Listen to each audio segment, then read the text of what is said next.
Hello, मुझे तो matter ही नहीं पता सर। पता कैसे तुम मैं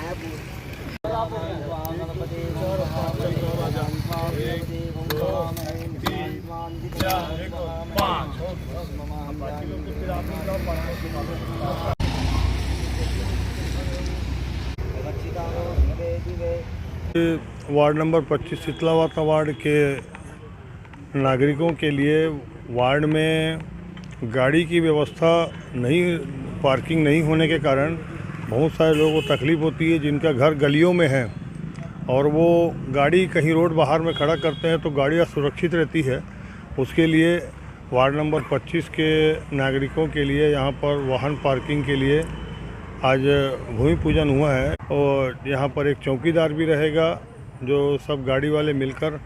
अपना कंट्रीब्यूशन करके उसको यहाँ पर रखेंगे और वो गाड़ियों की देखरेख करेगा। यहाँ पर शेड का निर्माण भी होगा ताकि गाड़ियों में धूप और बरसात की तकलीफ़ ना हो और उसके साथ साथ में यहाँ पर पूरी बाउंड्री वॉल रहेगी और चौकीदार के रहने के लिए एक रूम और वो बनाया जाएगा जो कि वहाँ पर 24 घंटे उपलब्ध रहेगा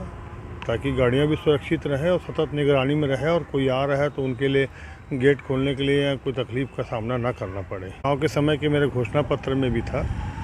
तो प्रथम चरण में अभी ये काम हुआ है और जगह देख रहे हैं और जगह के साथ में और गाड़ियों का पार्किंग करेंगे क्योंकि आज भवन, सामुदायिक भवन सब बन जाते हैं लेकिन गाड़ियों की पार्किंग नहीं है तो वहाँ भी और ट्रैफिक की तकलीफ़ जाती है। तो पहले वार्ड में एक पार्किंग हो जाए ताकि लोगों की जो गाड़ियों की रखने की समस्या है उससे निदान मिले और यातायात की व्यवस्था भी अच्छी सुधर सके।